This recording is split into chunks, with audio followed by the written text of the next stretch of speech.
Hello అండి, అందరికీ నమస్కారం. సమ్మర్ హీటు, ఎలక్షన్ హీటు ఈ రెండు ఒకదాంతో ఒకటి పోటీ పడుతున్నాయా అనిపిస్తున్న ఈ తరుణంలో ఆ హీట్ని మరింత పెంచడానికి 10 ఏళ్ల తర్వాత వస్తున్న సీక్వెల్ అయినప్పటికీ కూడా చాలా హాట్గా మన ముందుకు ఒక సినిమా వస్తుందన్నమాట. సో ఇవాళ ఆ సినిమా గురించి మనం చాలా హాట్ డిస్కషన్ కూడా పెట్టబోతున్నాము. బట్ దానికంటే ముందు టీమ్ని, అందులో మరీ ముఖ్యంగా ఒక వ్యక్తిని మనం స్పెషల్గా పలకరించాలి. ఒక్క నిమిషం అండి.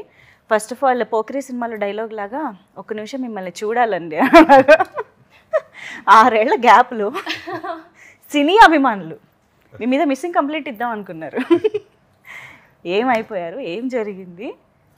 అలా ఏం లేదండి. I just wanted to do something ఇంకా ఎక్సైటింగ్గా చేయాలని చెప్పి I took a break. 2 years అనుకున్నాను, దెన్ కోవిడ్ హ్యాపెన్.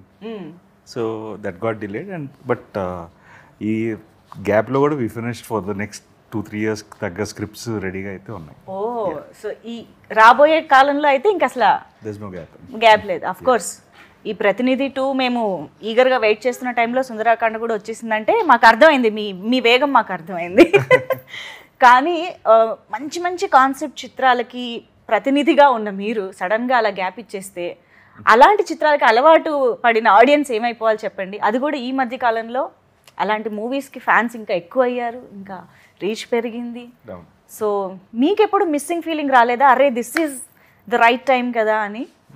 2017-18 నాకు నేను చేసిన సినిమాలు కొన్ని నచ్చలేదు. So I don't like the way I was selecting films and so I just wanted to take a break. ఎక్కువ సినిమాలు చేసాను అండ్ చిన్న కన్ఫ్యూజన్లోకి వెళ్ళిపోయానేమో. I don't know what to select. So అలా బ్రేక్ తీసుకున్నాను. But covid and other things అది ఇంకొంచెం పెద్ద ఎక్స్టెండెడ్ బ్రేక్ అయిపోయింది. సో స్టార్టింగ్ నారా రోహిత్ గారి ఫ్యాన్స్ ప్రతినిధిగా నేను కొన్ని క్వశ్చన్స్ ఇంకా అడిగాల్సి వచ్చిందనమాట, క్యూరియాసిటీ ఆపుకోలేక. But now I would like to say hi to Murthy గారు, the director of Prathinidhi 2, and of course Siri. Hey Siri. So హీరోయిన్గా ఈ సినిమా ద్వారా ప్రేక్షకులను పలకరిస్తూ ఉన్నారు. Congratulations on that.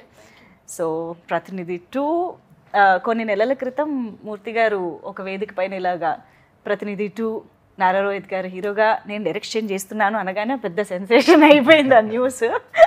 అండ్ ఒక చిన్న షాక్, ఒక pleasantly surprise kind of thing అనమాట మా అందరికీ కూడా. సో ఫస్ట్ ఆఫ్ ఆల్ మేము ఈ కలయిక గురించి తెలుసుకోవాలనుకుంటున్నాం. ఏంటి, ఎలా జరిగింది?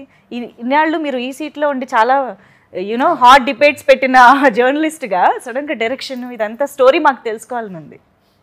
అంటే 2022 రోహిత్ గారి బర్త్డేకి, అంటే మా కామన్ ఫ్రెండ్ సర్కిల్ ఉంది. ఓకే. సో బర్త్డేకి ఫామ్ హౌస్లో కలిసినప్పుడు వర్షం పడుతుంది. ఫామ్ హౌస్లో అందరూ కూర్చున్నప్పుడు బయట లాన్లో వర్షం పడుతుంటే అన్నీ కలిపి ఒక హట్లోకి షిఫ్ట్ చేశారు. హట్లో కూర్చున్నప్పుడు రోహిత్ గారు మాట్లాడుతున్నారు నాతో ఒక సీరియస్ ఇష్యూ మీద. సీల్ అవుట్ వెనక వర్షం, మెరుపులు అవన్నీ చూడగానే నాకు ఆ వాయిస్, ఆ యాంబియన్స్ చూడగానే నాకు అనిపించింది. లేచి వెళ్ళేటప్పుడు నేను చెప్పా, సార్ నేను మీతో సినిమా చేస్తాను. ఓకే. ఎందుకో ఆ స్పార్క్ అలా వచ్చింది నాకు ఆయన వాయిస్ చాలా ఇష్టం. వాయిస్ కలిసి చాలా బాగుంటుంది. అంతకుముందు సినిమాలు చూసా, అనగానే స్పార్క్ అనిపించింది. సార్ మీతో సినిమా చేస్తాను వెళ్ళిపోయా. ఆయన షాకు, ఈడేంటి రోజు టీవీ వార్తలు ఏదో నాతో సినిమా అంటాడు. అసలు రియాక్షన్ మీరు వెంటనే ఏమన్నా రెస్పాండ్ అయ్యారా? ఏం చెప్పారు? అంటే జనరల్గా సరే, ఫస్ట్ ఇన్స్టెన్స్ ఓకే సరే అండి అన్నాను. But I don't take it that సీరియస్గా తీసుకోలేదు. మళ్ళీ కరెక్ట్గా ఆల్మోస్ట్ ఒక 6-7 months తర్వాత ర్యాండమ్గా ఆ common friend call me and said, అదే మూర్తి గారు కలుస్తారంటాను, ఒకసారి కథ చెప్తా. ఏంటి ఆయన నిజంగా రాయిస్తారా కదా? అంటే మీరు ఆయనతో సినిమా చేస్తానన్న మాట అనేటప్పటికి ఆ టైంకి నేను డైరెక్షన్ చెయ్యాలి, డైరెక్టర్ అవ్వాలి అనేది ఉందా మైండ్లో? డైరెక్షన్ అనేది థాట్ లేదు. నేను స్టోరీ అనుకున్నా. ఓకే. సో స్టోరీ ఆయనకి ఎక్స్ప్లెయిన్ చేసినప్పుడు మీరే చేసేయండి అన్నారు. ఓకే. చెప్పిన విధానం బాగుంది, మీరే చేసేయచ్చు కదా. అండ్ ఫ్రెండ్స్ ప్రొడ్యూసర్ అంటే బేసిక్గా ఆయన అలా నరేషన్ ఇచ్చిన తర్వాత how he wants to see the film అనేది రిఫరెన్స్లు ఇవి చూపించారు. So it's like basic sense, like ఆయన కథ ఆయన చెప్పడమే కరెక్ట్ అనిపించింది. సో దట్స్ ద రీజన్ అంతే. సో అయితే ఫస్ట్ ఆయన డైరెక్టర్గా చూసింది మీరన్నమాట. కరెక్ట్, అంతే కదండి. యా. సో మీరు ఓకే ఆయనతో ఒక సినిమా చేయాలనిపించింది, ఒక స్పార్క్ ఆ మూమెంట్లో, and you developed a script, చెప్పారు, ఇద్దరికి నచ్చింది. బట్ అది ప్రతినిధి 2 ఎందుకు అయ్యింది అనేది మా డౌట్. అది ఇంకోటి ఏదో ఒక ఫ్రెష్ టైటిల్తో ఒక కొత్త సినిమా కూడా అయ్యి ఉండొచ్చు కదా. సో ప్రతినిధికి ఎంతమంది ఫ్యాన్స్ ఉన్నారో మీ అందరికీ తెలుసు, అండ్ ఎంత సెన్సేషన్ క్రియేట్ చేసిందో తెలుసు, దానికంటే ఒక ఎసెన్స్ ఉంది, అది అందరికీ తెలుసు. సో ఈ సినిమాకి ఏంటి పోలిక, అసలు ప్రతినిధి 2 ఎందుకైంది ఇది? అది హీరో గారు ఆయన చెప్పాలా? టైటిల్ వేరేది అనుకున్నాం, స్క్రిప్ట్ మాట్లాడుకున్నప్పుడు we had different title in mind, but it has more resemblance. అంటే హీరో క్యారెక్టర్ ఆర్క్ దగ్గర నుంచి 1కి రిజంబ్లెన్సెస్ ఉన్నాయి. సో వీ ఫెల్ట్ మళ్ళీ జానర్ ఏంటి, ఎలాంటి సినిమా చెప్పబోతున్నాం అనేది యూ డోంట్ నీడ్, ఇఫ్ కొత్త టైటిల్ అయితే again you need to explain what genre it is. So we felt this title ఇది దానికి కంటిన్యూషన్ కింద ఉంటుంది, and because the characters are same and the fight is the same. అది ఉంది కదా, one man will stand against all odds. So I think that's the essence of Prathinidhi కూడా. కాబట్టి ఇప్పుడు ఇందులో కూడా కొన్ని ప్రశ్నలు ఎదురవబోతున్నాయని అర్థమవుతుంది. అంటే అప్పుడు ప్రతినిధి వచ్చినప్పుడు అవి చాలా చిన్న ప్రశ్నలు లేదా చిల్లర ప్రశ్నలు అని అనిపించినా అవి ఎంత పెద్ద విషయాలు అనేది మీరు ఒక లైమ్ లైట్లోకి తీసుకొచ్చి డిస్కస్ చేసి చెప్పడం జరిగింది. అది మమ్మల్ని చాలా అమ్యూజ్ చేసింది ఆ టైంలో. సో ఈ టైంలో అది కూడా April 25న ఎలక్షన్స్కి దగ్గరగా రిలీజ్ అవుతున్నటువంటి సినిమాగా ఈ ప్రశ్నలు వినడం అనేది ఇంకా చాలా యూనో ఇంట్రెస్టింగ్గా ఉండబోతుందని అనిపిస్తుంది. What is this timing, plan చేశారా? No, actually, Jan ending election. See, this film, these kind of films, you need a season. Prati cinema ko season anedi untundi. So this film, probably this is the right season. Okay. See the elections, the momentum, the thought process. Janaldi, I feel this is the right space for the film to come. And coincidentally, we initially thought of releasing Jan 25th, but kunni shooting delays, we had to take more time. So దానివల్ల it came exactly on the same day, April 25th, 2014 ప్రతినిధి release అయింది. 10 years later this is releasing. Same date. Oh, it's the same date. Date observe చేయలేదు. Okay. Same date. Wow. Okay. So it's coincidence. అలా కుదిరింది అంటున్నారా? Okay. So మూర్తి గారు ఒక wonderful జర్నలిస్ట్గా already మీరు చేసే అవే హాట్ డిబేట్స్కి, మీరు ఇచ్చే స్టేట్మెంట్స్కి అన్నిటికీ ఎంతమంది ఫ్యాన్స్ ఉన్నారో అంతే at the same time controversies కూడా వస్తూనే ఉంటాయి. ఆల్మోస్ట్ థ్రెట్ కాల్స్ దాకా కూడా వెళ్ళిపోయిన సందర్భాలు ఉన్నాయి. సో అవన్నీ సరిపోలేదా అండి? మళ్ళీ ఒక సినిమాలో కూడా ఇలాంటి కాంట్రవర్సీస్ డిస్కస్ చేయాలని ఎలా? అలవాటు అయిపోయినాయి. స్మాల్ స్క్రీన్ కొంచెం హ్యూజ్ బిగ్ స్క్రీన్ మీద చూద్దాం కాంట్రవర్సీస్. సో అలవాటు పడ్డ ప్రాణం కదా. ఓకే, ఆగదు. ఓకే. సో దీనికి ఏమన్నా ప్రిపేర్డ్గా ఉన్నారా? ఎక్స్పెక్ట్ చేస్తున్నారా? అసలు ఏంటి, ఎలాంటి అసలు కాంట్రవర్సీస్ అనేవి పాయింట్అవుట్ చేయబడతాయి అంటారా రిలీజ్ తర్వాత? సినిమా అనేది నా టేక్ అండి. ఒక జర్నలిస్ట్ పర్స్పెక్టివ్లో పాలిటిక్స్ ఎలా ఉన్నాయి అనేది నా టేక్ అది. సో అది కాంట్రవర్సీ అవుతుందా అవదా అనేది చూసే వాళ్ళని బట్టి ఉంటుంది. నేనేమి ఎక్స్పెక్ట్ చేయను, నేనేమి హర్ట్ అవ్వను, నేనేం రియాక్ట్ అవ్వను. సో నా టేక్ అది. సినిమా వదులుతున్నా తెర మీద చూస్తారు జనాలు, వాళ్ళ టేక్ ఏంటనేది చూద్దాం. ఓకే. అంటే మీరు నారా రోహిత్ గారు కలిసి ఒక పాలిటిక్స్కి సంబంధించిన ఒక పర్స్పెక్టివ్ ఆర్ ఎలక్షన్ సిచ్యువేషన్, ఓటుకి ఉండే పవర్, వీటన్నిటిని డిస్కస్ చేస్తున్నారు అని అంటే ఆబ్వియస్గా ఒక పార్టీకి మీరు ఫేవర్గా చెప్తున్నారు లేదా ఎవరినైనా టార్గెట్ చేశారా, ఇలాంటి క్వశ్చన్సే ఎక్కువగా వస్తూ ఉంటాయి. సో మీరు ఎవరినైనా టార్గెట్ చేశారా ఈ సినిమా? నేను ఆడియన్స్ని టార్గెట్ చేశాను. ఓకే. నాకు పొలిటికల్ పార్టీలు, లీడర్లు, ఇది ఒక ప్రాపగాండా మూవీ కాదు, ఫక్త్ commercial movie. Okay. Perfect political thriller జానర్లో ఉంటుంది. నా టార్గెట్ ఆడియన్సే. ఓకే. బట్ మేము చూసిన టీజర్ ట్రైలర్ని బట్టి చూస్తే నిజంగానే కమర్షియల్ ఎలిమెంట్స్ బాగా కనిపించాయి.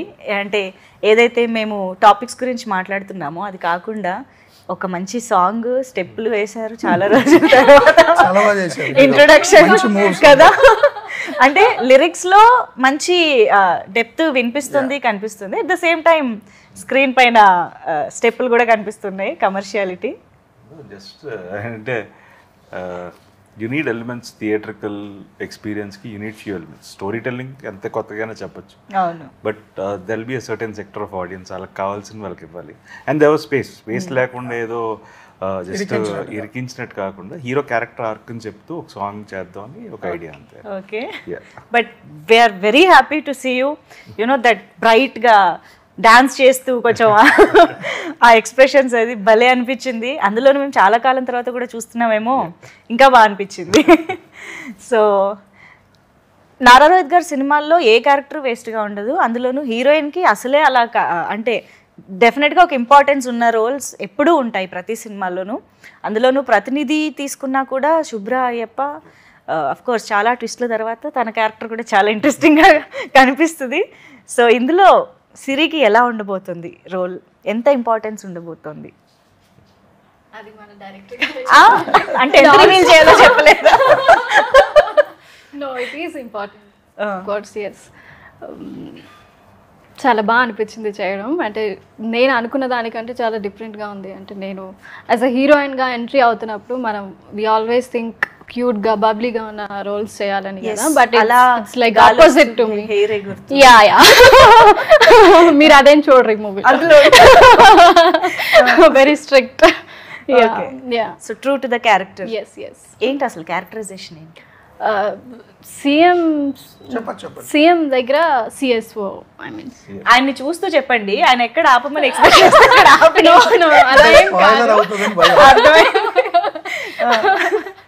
చెప్పండి. సీఎం గారి దగ్గర CSO, OSD.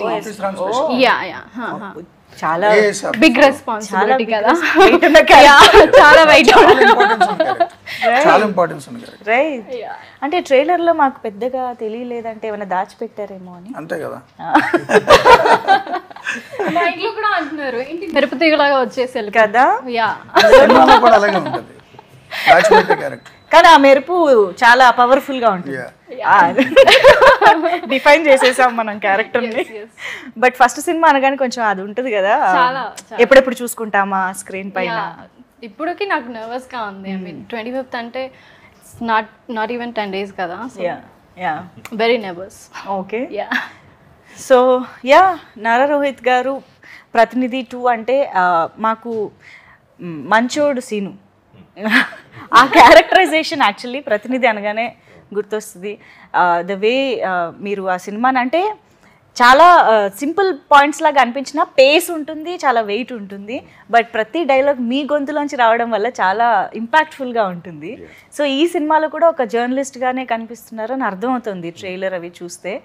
How is it similar and yet different from Prathinidhi characterization and all? It's simple thing. It's like అదేంటంటే ఇట్స్ సిస్టమ్కి బయట నుంచి చేస్తాడు, questioning the system. First part ఇక్కడ సిస్టంలో ఉండి క్వశ్చన్ చేస్తుంటాడు. Okay, so that is a very small difference, but it is again ఏంటంటే సిస్టంలో ఉన్న లూప్ హోల్స్ని క్వశ్చన్ చేయడమే. That is like representative of the people, అంతే. రైట్. సో ఇందులో పేరు, ఇందులో చే యా యా, ఓకే. మంచోడు సీను, మంచోడు చేయి, మంచోడు Seenu is like a name he uses దాంట్లో. సో కానీ అది దాంట్లో అసలు పేరు చెప్పం యాక్చువల్లీ. అవును, లాస్ట్ లో కూడా పేరు, ఒరిజినల్ పేరు తెలియదు. కామన్ మ్యాన్ అంటారు, నువ్వు ఎవరో పేరు చెప్పండి. అవును అవును అవును. సో మాకు ఇప్పుడు the hero, the protagonist of the film ఒక జర్నలిస్ట్గా కొన్ని ప్రశ్నలు అడగబోతున్నారు, directed by a journalist. So మాకు చేయిలో మూర్తి గారు ఎంతవరకు కనిపించబోతున్నారు అంటారు? ఆల్మోస్ట్ 50-60%. అంటే యాక్చువల్లీ ఇది కలం వీరులు, కలంతో యుద్ధం చేసే వాళ్ళకి ఈ సినిమా అంకితం అండి. మూర్తి ఒకడే కాదు, ఓకే, ప్రతి జర్నలిస్టు, ఆనెస్ట్ జర్నలిస్టు లేకపోతే కరప్ట్ జర్నలిస్టులు ఇవన్నీ కరెక్ట్ కాదు.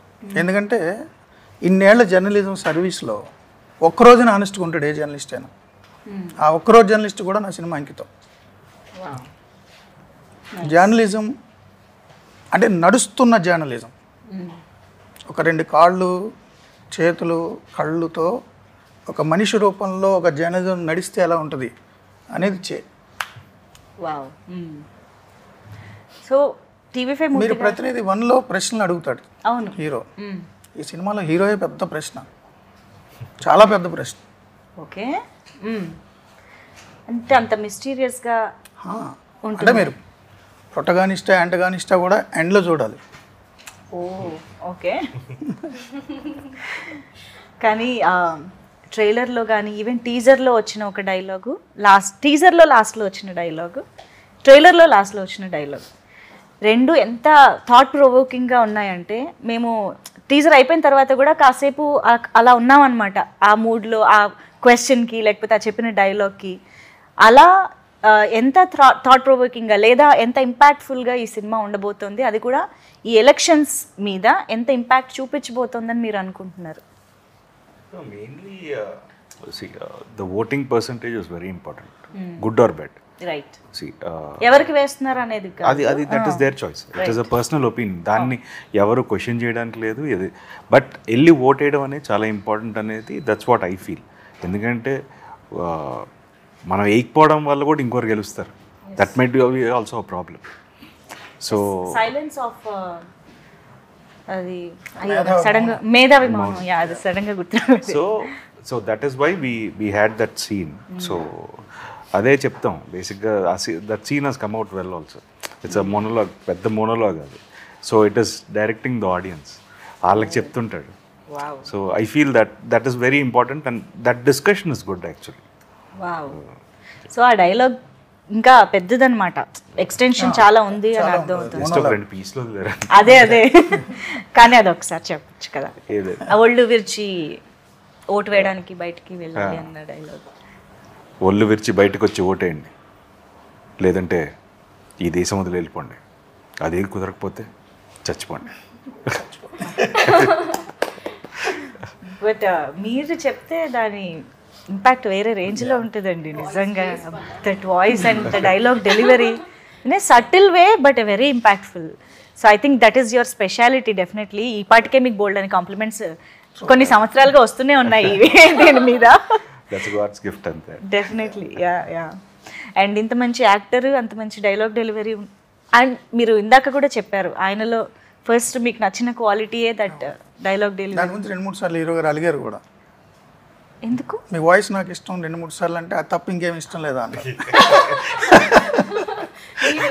ఇంకేముందా అని ఎందుకు అలిగారు? అదే కదా. సో మిమ్మల్ని కూడా అంటారు లాస్ట్లో అన్నిసార్లు వాయిస్ బాగుందండి. ఇంకా నేను ఆపేస్తా. ఫస్ట్ ఫిల్మ్కి ఆ ఇబ్బంది ఉండేది. అవునా? అదేంటి వాయిస్ అంటారు, మనం ఏం చేయలేదా అనే ఫీలింగ్ ఉండేది. But after that's also part of me అనేది రియలైజేషన్. Of course. అంటే ప్రతి ఒక్కళ్ళలోనే ఏదో ఒకటి హైలైట్ గా స్పెషల్ గా కనిపిస్తూ ఉంటుంది కాబట్టి. అంటే జర్నలిస్ట్ అనేవాడు ప్రజల గొంతు, అవును, voice of the people. Right. So ప్రజల గొంతుగా ఉన్నవాడు ప్రజలకు సంబంధించిన ఇష్యూ వినిపించేటప్పుడు ఆ వాయిస్ బేస్ అంటే అతను చెప్తే వినేలాగా ఉండాలి. సరే నేనేదో అరుస్తుంటా అనుకోను, అది బొంగురు గొంతు, బట్ వింటున్నారు. బట్ ఇది సినిమాటిక్ కాబట్టి కొంచెం మంచి వాయిస్ ఉన్న వ్యక్తి కావాలి, మంచి పెర్ఫార్మర్ కావాలని చూసుకున్నా. అంటే నిజంగానే మీరు 1947 దేశానికి స్వాతంత్రం వచ్చిన దగ్గర నుంచి ఫస్ట్ జనరల్ ఎలక్షన్ 1952 నుంచి ఇప్పటివరకు చూస్తే యావరేజ్న పంచాయతీ నుంచి పార్లమెంట్ వరకు చూస్తే యావరేజ్న 60% పైన పోల్ కాల. 40% మంది ఓటింగ్ బయట ఉంటున్నారు. కానీ వీళ్ళు బాగా చదువుకున్నవాళ్ళు, బాగా నాలెడ్జ్ ఉన్నవాళ్ళు, సొసైటీకి ట్యాక్స్ పేయర్స్. సొసైటీలో ఏం జరుగుతుందో డిసైడ్ చేస్తారు రోజు. ప్రతిరోజు మీరు పార్కుల్లో వాకింగ్ చేస్తే సొసైటీ గురించి బాధపడిపోయేది వీళ్ళే. బట్ ఈ 40% మంది ఓటుకు మాత్రం వెళ్ళరు. లాంగ్ వీకెండ్ కదా అని ఎక్కడికో పోతారు. అదే పల్లెల్లో చూడండి, మీరు ఓటు వేయడానికి బూత్కి వెళ్ళేసరికి ఎవరైనా దొంగ ఓటు వేస్తారనుకో, నేను చచ్చిపోయాను అనుకుంటున్నావా, ఓటర్ల జాబితాలో నా పేరు లేదా, నేను చచ్చిన శవం కింద లెక్క అని గొడవ పడతారు. అందుకనే అన్నది, మీరు దేశానికి భారం ఓటు వేయకపోతే దేశం వదిలి వెళ్ళిపోండి, లేదంటే చచ్చిపోండి. కొంచెం హార్ష్గా ఉంటుంది కానీ నిజంగానే ఈ దేశాన్ని డిసైడ్ చేసేది ప్రజలు. రాచరికంలో లేం కదా. సో ప్రజలు డిసైడ్ చేయాలి ఎవడు పాలించాలి అనేది. అంత గొప్ప యాక్టివిటీని పక్కన పడేసి ఏదో పెద్ద పనులు ఉన్నట్టు ఏదో ఒకటి చేస్తా తిరుగుతా, మళ్ళీ అది అయిపోగానే 4 సంవత్సరాలు 364 రోజులు తెగ తిడుతుంటాడు పాలకుల్ని. అరే నువ్వు డిసైడ్ చేయలేదు కదా, నువ్వేందో తిడతావు. సో ఆ డైలాగ్ హీరో గారు చెప్పేది అదే, రాజకీయాలు నాకెందుకని నువ్వు వదిలేస్తావు, కానీ నీకు రాజకీయాలు కావాలా, రాజకీయాలకు నువ్వు కావాలి, నువ్వు వద్దు అనుకున్నా నీ మీద ఎక్కువ కూర్చుంటాడు వాడు. ఆ కాన్సెప్ట్ తప్పదు కదా. ఇప్పుడు మీరు ఇక్కడికి రావాలన్నా ఏ రూట్లో రావాలి, ఎలా రావాలి, ట్రాఫిక్ రూల్స్ ఏంటి, బైక్ మీద హెల్మెట్ పెట్టుకోవాలా పెట్టుకోవద్దా అన్ని డిసైడ్ చేసేది పాలకవర్గం. ఎంత ట్యాక్స్ కట్టాలి, ఏం చేయాలి, మీ పిల్లలు ఏ మీడియంలో చదవాలి, మీరు అవునన్నా కాదన్నా మిమ్మల్ని డిసైడ్ చేసేది మీరు ఓటు వేయకుండా వదిలేసినోడే. రైట్. సో అలాంటప్పుడు నువ్వు ఓటు వేసుకోవాలి కదా, ఎవరికైనా వేసుకో, పార్టీలతో నాకు పనిలే. ఆ పార్టీ ఈ పార్టీ ఈ స్టేట్ ఆ స్టేట్ సంబంధమే లేదు. ఇట్స్ వెరీ పవర్ఫుల్ పవర్ మన చేతిలో ఉంది యాక్చువల్గా. సో యాక్చువల్గా ఓట్ అనేది ఎంత పవర్ఫుల్, ఎంత ఇంపార్టెంట్, బయటకు వచ్చి ఓటు వేయడం ఎంత ఇంపార్టెంట్ అనేది డిస్కస్ చేస్తున్నారు. ఎట్ ద సేమ్ టైం ఎవరికి వేయాలి అనేది ఏమైనా డైరెక్షన్ చేస్తున్నట్టుగా ఈ సినిమా ఉంటుందా? సంబంధం లేదండి, అది వాళ్ళ ఇష్టం. మీరు చెప్తే సినిమాలో చెప్తే ఎవరు ఓట్లేరు. ఓకే, సినిమాలో చెప్తే ఓట్లు వేస్తే ప్రతి ఎన్నిక ముందు చాలా సినిమాలు వస్తాయి, అవి డిసైడ్ చేయవు కదా. అవును, కానీ ఈ మధ్యకాలంలో వస్తున్నాయి కదా, అంటే పొలిటికల్ ఎజెండాతో వచ్చే సినిమాలు లాగా కనిపించేవి చాలా మటుకు ఈ మధ్య కాలంలో. అంతే అంటారా? పీపుల్ ఆర్ అంటే ఒక 2 గంటల సినిమా డిసైడ్ చేసేలేదు, ఓకే, 5 ఏళ్ళు వాళ్ళు చూసింది it will be more impactful అంటారు. See we can only cinema అనేది we can only create a thought provoking thought అంతే.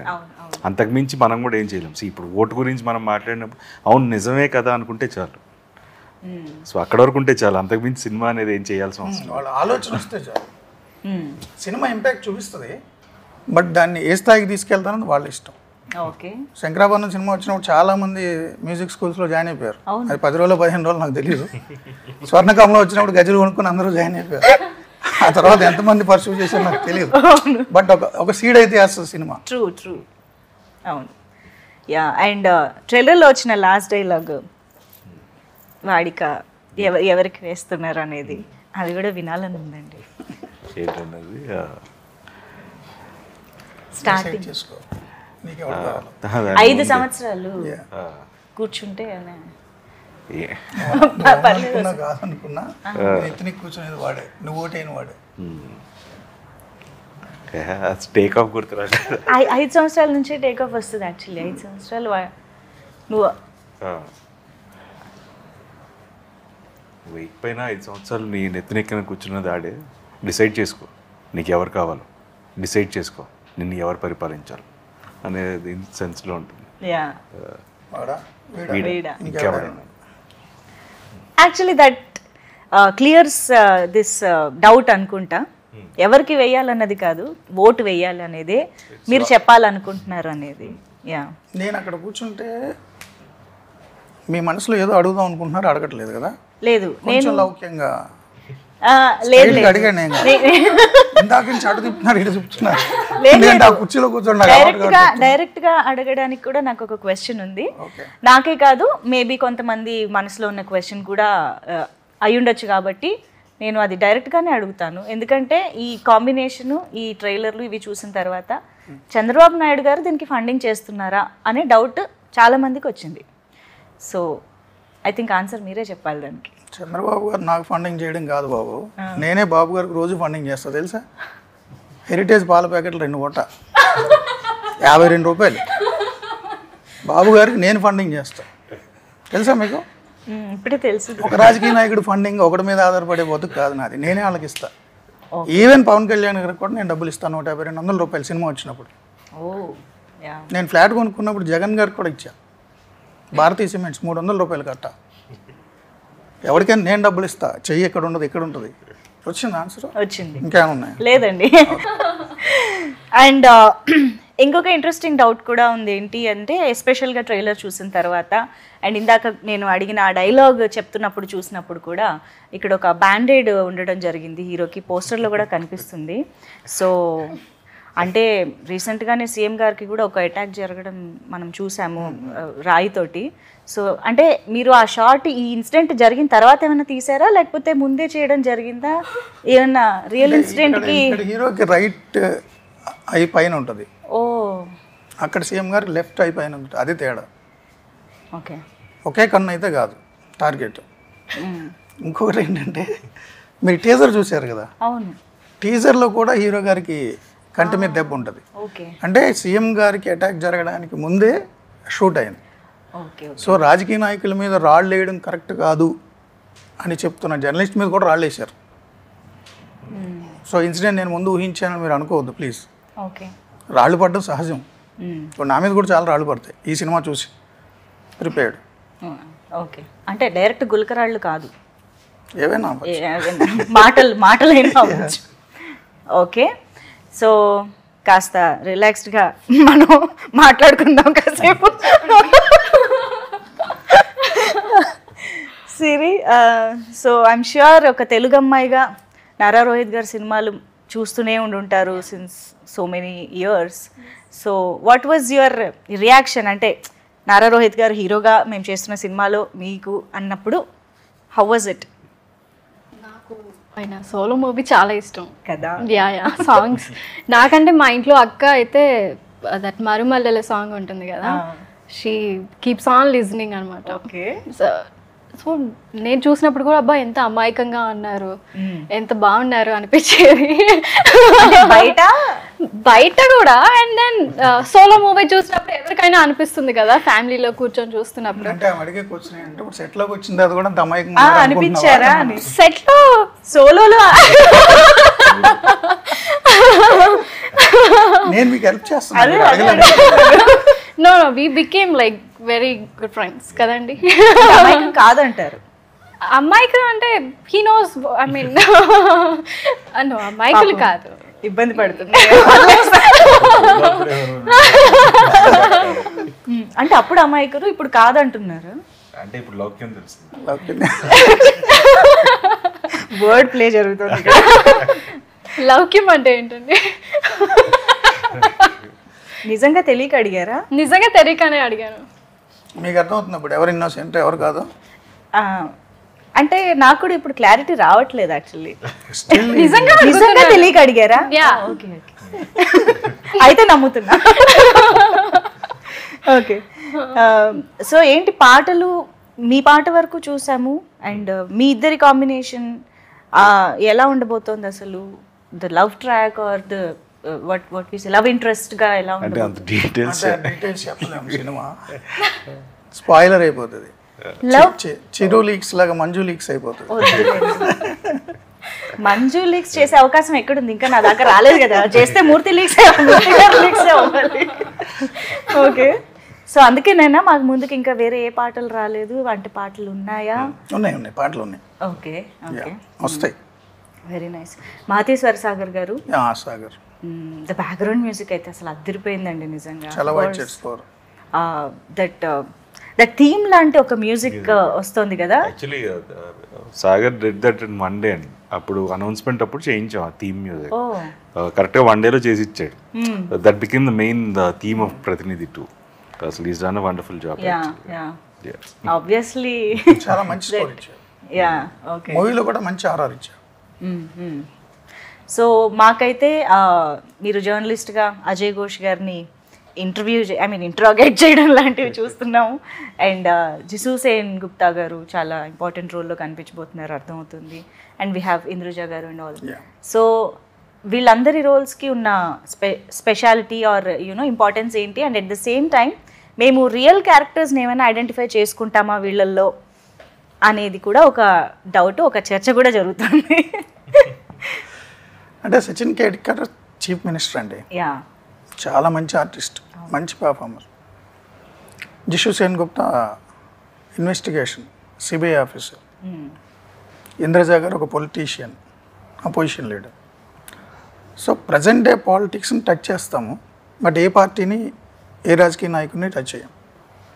ఓకే, జనరల్గా ఉంది. అంటే పొలిటికల్ థ్రిల్లర్ ఇది, ఫిక్షన్ మూవీ. ఎవరైనా మీరు కూడా రిలేట్ చేసుకొని చేసుకోవచ్చు ఏదైనా క్యారెక్టర్ని. అదే అది మీ ఇష్టం. అంటే ఇప్పుడు మేము ఒక క్యారెక్టర్ని చూసి ఇది వీళ్ళలాగా అనిపిస్తున్నారు అని అనుకుంటే అలా అనిపించదు, వీళ్ళలాగా ఉన్నారని అనిపించదు, బట్ వాళ్ళకి అనిపిస్తుందేమో ఇది నేనేమో అని. ఇప్పుడు మీరు అనుకోవచ్చు ఉదయభాన్ క్యారెక్టర్ నేనేమో అని, చెప్పలేము. బట్ మిమ్మల్ని చూసి నేను ఉదయభాన్ గారి క్యారెక్టర్ రాయలే. ఓకే అండి, అది అర్థమైందండి. రాసుంటే నన్నే పెట్టుకునేవారు కదండి. నేను మిమ్మల్ని పెట్టుకోలేదు అని చెప్పాలా అండి? కానీ మీరు నెక్స్ట్ టైం రాస్తారండి, చూడండి. అవును, నెక్స్ట్ టైం అంటే గుర్తొచ్చింది, ఇప్పుడు జర్నలిస్ట్ మూర్తి గారు కంప్లీట్గా డైరెక్టర్ మూర్తి గారుగా మారిపోయారు. అవునండి, జర్నలిస్ట్ మూర్తి. ఓకే, అసలు ఈ సినిమాలో నా హీరో కూడా జర్నలిస్టే అంటున్నాను కదా. జర్నలిజం అంటే నాకు అంత ప్రేమ, అంత మమకారం. ఇప్పుడు మీకు మూవీలో అప్పుడు ఏదైనా ఒక దేశ సరిహద్దుల్లో యుద్ధం జరుగుతున్నప్పుడు శత్రు సైనికులతో మన సైనికుడు తుపాకీ గోళ్ళకు బాలే కింద పడిపోయాడు అనుకోండి, ఉండేడు, అతనికి కనుక నేషనల్ ఫ్లాగ్ కనిపిస్తే, ట్రై కలర్ కనిపిస్తే ఎట్లా ఎనర్జెటిక్గా లేస్తాడో, నా సినిమాలో జర్నలిస్ట్ అలా లోగో కనిపిస్తే, అంటే చావు నోట్లో తలపెట్టేసి చనిపోయి యుద్ధరంగంలో రక్తగాయాలతో పడిపోయిన జర్నలిస్ట్కి లోగో కనిపిస్తే అట్లా లేస్తాడు. సో జర్నలిజం అనేది సమాజాన్ని డిక్టేట్ చేస్తుందని అనుకుంటారు, బట్ సమాజాన్ని డిక్టేట్ చేసే వ్యవస్థల్ని క్వశ్చన్ చేస్తుంది జర్నలిజం. సో నాలో జర్నలిస్ట్ ఎప్పటికీ ఉంటాడు. ప్యాషన్ కాబట్టి సినిమా కంటిన్యూ చేస్తా, బట్ జర్నలిస్ట్గా కూడా ఉంటా. ఒకవేళ సినిమా కంటిన్యూ చేస్తే అందులో కూడా మాకు జర్నలిస్ట్లే కనిపిస్తారా? నో, ఇంకెవరైనా మా సోలో లాంటి హీరో కానీ అలా ఎవరైనా కనిపిస్తారా? ఇప్పుడు ఈ సినిమాలో కూడా మీ సోలో లాంటి హీరో పార్ట్ ఉంటుంది. ఉంటుందా? ఓన్లీ జర్నలిస్ట్ నేనే పూనకమైపోలేదు ఆ క్యారెక్టర్లో. ఈ సినిమాలు కంటిన్యూ చేస్తే ఆయన నాలో పడతాడు, నాకు భయం ఉంది. ఓకే సో కొంత ఇక్కడ కూడా వెళ్ళడం జరిగి ఉంటుంది, ఇన్ఫ్లుయెన్స్ అయ్యి ఉంటుంది డెఫినెట్లీ. సో డెఫినెట్గా మూర్తి గారు అంటే ఒక ఆనెస్ట్ జర్నలిజం అనేది చాలా మంది మీద ఒక ఇన్ఫ్లుయెన్స్ కూడా క్రియేట్ అయ్యింది అండ్ ఆ నమ్మకం క్రియేట్ అయింది. At the same time brave జర్నలిస్ట్గా కూడా మీరు అందరికీ తెలుసు. ఐ రిమెంబర్ ముంబై అటాక్స్ టైంలో you are the only one Telugu journalist there. అంత బ్రేవ్గా వెళ్ళి మాకు రిపోర్ట్ చేయడం ఇదంతా చేశారు. సో ఐ హోప్ డెఫినెట్లీ అలాంటి క్వాలిటీస్ అన్నీ మా ఈ చైలో కూడా ఉంటాయి అండ్ మేము థరోగా తను వేసే క్వశ్చన్స్ కానీ తను డిస్కస్ చేసే పాయింట్స్ కానీ మేము డెఫినెట్గా రిలేట్ అవుతాము అండ్ ఆలోచిస్తాం కూడా అని అనిపిస్తుంది. చేంజ్ చూసి చాలా మంది జర్నలిస్టులకు వస్తారని నా కోరిక. వావ్, చే క్యారెక్టర్ అలాంటిది. వావ్, అంటే ఇవాళ చేస్తే రేపటికి రెండు. ఇప్పుడు పుట్టుకి కారణం ఉండదండి. చాలామంది కారణ జన్మలు అంటారు, నేను నమ్మను అవన్నీ. పుట్టుకలో మన రోల్ ఏం లేదు, అమ్మా నాన్న ప్రేమ అంతే. పుట్టుకు కారణం లేదు, బట్ చావుకు మాత్రం కారణం ఉండాలి. అది సొసైటీ కోసం చచ్చిపోతే చాలా గ్రేట్. సో చేలో ఆ లక్షణాలన్నీ ఉంటాయి. సో ఒక్కడైనా జర్నలిజంలోకి వస్తే చేంజ్ చూసి హ్యాపీ, అచీవ్మెంట్. జర్నలిజంలోకి వచ్చిందా తెగదిట్టుకుంటే నేనేం చేయలేను. ఇదేం కర్మరా, ఆ సినిమా చూసి వచ్చేసానంటే అయ్యో అతని ఇష్టం. కానీ లేదు, మీరు ఒక ట్రూ జర్నలిస్ట్ క్వాలిటీస్ ఇందాక డిస్క్రైబ్ చేశారు చూసారా. సో అలాంటి వాళ్ళకి డెఫినెట్గా అలా ఫీలింగ్ రాదు. And Nara Rohit garu, what is your takeaway from this character or film? ఇంత డీప్ డిస్కషన్ ఉంది అండ్ వండర్ఫుల్ క్యారెక్టరైజేషన్ ఉంది. So what is your takeaway? No, అదే ఇందాక the vote thing is one of the main element అండి ఈ సినిమాలో చెప్పాలనుకుంటున్నాయి. So I felt at least 40 కాకుండా 42 మొన్న జరిగిన దానికంటే 0.01% పెరిగినా వీవ్ అచీవ్డ్ సంథింగ్ అనే feeling. Okay, at least 1% who realises like లేదు మనం ఓటేయాలి అని రియలైజ్ అయితే చాలు. పర్సనల్లీ ఎనీథింగ్ యాక్టర్ నారా రోహిత్గా? నో, యాక్టర్గా ఐ డెంట్ ఫర్గెట్ యాక్టింగ్ అనే ఫీలింగ్ వచ్చింది. అవును, ఎగ్జాక్ట్గా ఎంత కాలం తర్వాత కెమెరా ముందుకు వెళ్ళారు? 5 years.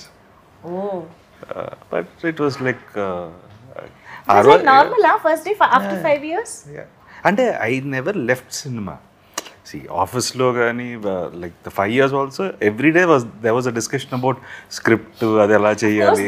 Getting into a character అనేది ఒక ప్రాసెస్ కదా. It is like someone who's already that character, you just see him and play it. That is very easy actually. Okay. See, you talk to this person.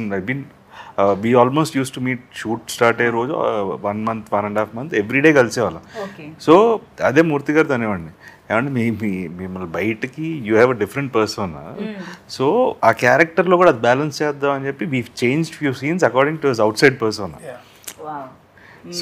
So that ఏంటంటే it was not like what you appear on screen కదా, you have a different side to yourself. So even that we try to bring it. Okay, అయితే మాకైతే మీ ఇద్దరి combination పట్ల ఒక expectation ఉంది and ఒక excitement ఉంది. So we are eagerly waiting to watch the film on April 25th. So very near to elections. And మీరు ఏదైతే ఒక మంచి యునో ఇంపాక్ట్ క్రియేట్ చేయాలనుకుంటున్నారో ఓట్కి సంబంధించి, అది మాత్రం ఖచ్చితంగా రీచ్ అవ్వాలని మనస్ఫూర్తిగా కోరుకుంటున్నాను. And all the very best Siri to you two. Actually మీరు చెప్పండి జర్నలిజం గురించి కానీ ఆర్ ది ఎలక్షన్స్ టైం కానీ వాటి గురించి మీరేం చెప్తారు? What do you want to say about it? ఎందుకంటే మీరు ఎలాగో క్యారెక్టర్ గురించి ఎక్కువ మాట్లాడలేదు కదా, so I want your general opinion on this. General opinion అంటే we should vote actually. I mean డెఫినెట్గా ఓట్ చేయాలని మూవీలో చెప్పినట్టుగా వేస్తే ఐ మీన్ మనం వీ కెన్ చూస్ కదా. యా సో సినిమాలో కూడా అంతే మాట్లాడదు. అవునా? ఐ మీన్ యూస్ చేసుకోవడం ఇట్స్ గుడ్ అని నా ఒపీనియన్. లేదంటే డైలాగులు అంతే ఇచ్చారు. సినిమాలో హీరోయిన్ క్యారెక్టర్ పేరు సిరి, సిరి చందన. మీరు హే సిరి అన్నారు కదా. అవును. సో ఆ పేరు నేమ్ ఇట్ సెల్ఫ్ క్యారెక్టర్ ఆ సినిమాలో. సో నేను మన మొదటి సినిమాలో హీరోయిన్గా తెలుగు అమ్మాయికి ఇవ్వాలని అనుకున్నా. ఎందుకు ఎక్కడెక్కడి నుంచో తీసుకురావడం, కాన్షియస్ డెసిషన్ అది తెలుగు అమ్మాయికి ఇవ్వాలి. సో హీరో గారితో మాట్లాడినప్పుడు కూడా అదే అన్నారు. ప్రొడ్యూసర్స్ అందరూ డిస్కస్ చేసి తెలుగు అమ్మాయికి ఇద్దాం అనుకున్నాం. సో నా టీం రెఫరెన్స్లు తీసుకొస్తున్నప్పుడు సిరి అని చూసా. క్యారెక్టర్ పేరు ఎంఐ కూడా సిరియే. సో అప్పుడు రీసెర్చ్ చేశా సోషల్ మీడియా ప్లాట్ఫామ్స్ మీద. సో హీరో గారు మేము అందరూ డిస్కస్ చేస్తే అమ్మాయి పర్ఫెక్ట్ అనిపించింది. కనెక్ట్ అయ్యి కూడా పెట్టుకుంటారు అంటే పర్ఫెక్ట్గా సింక్ అయింది ఆ క్యారెక్టర్లో. ఓకే. యాక్చువల్లీ నేను ఇంకొక క్వశ్చన్ కూడా మిమ్మల్ని అడగాలి. అంటే ఒక జర్నలిస్ట్గా ఒక పవర్ఫుల్ కలంతో మీరు మంచి కంటెంట్ అయితే రాస్తారు, డెఫినెట్గా అందులో ఇంట్రెస్ట్ క్రియేట్ చేయగలుగుతారు, అది మాకు తెలుసు. But direction is altogether a different thing. అందుకనే not every writer is a director, not every director is a writer కదా. సో అలాగా మీరు రాసిన దాన్ని డైరెక్షన్ పరంగా ఎగ్జిక్యూట్ చేసే దాంట్లో what are your challenges or the experience you got? అంటే హీరో గారు నాకు బాగా హెల్ప్ చేశారు. మీరు ఫస్ట్ ఆయన అడిగారు 5 ఏళ్ళ తర్వాత కెమెరా ముందు వచ్చిందేమో. నా జీవితంలోనే మొదటిసారి కదా కెమెరా దగ్గరికి రావడం. అవును. సో దానికి సంబంధించి బాగా రీసెర్చ్ చేసాం, గ్రౌండ్ వర్క్ చేసాం. నేను అంతకుముందు 2-3 సినిమాలు యాక్ట్ చేశాను. అవును. సో యాక్ట్ చేసిన అనుభవం ఉంది. 24 క్రాఫ్ట్స్ ఏంటి అనేది, అండ్ హాలీవుడ్ పైన ఎలా ఏం జరుగుతుంది ఏంటి అన్ని, ఎలా కోపంగా ఉండాలి, ఎవరిని తిట్టాలి, ఎవరిని తిట్టకూడదు, అవన్నీ డైరెక్టర్ ఎలా యాక్ట్ చేయాలి, సో అవన్నీ నేర్చుకుని వచ్చా. అన్నిటికంటే ద టీమ్ బేసికలీ ఆయన main core team is a good team.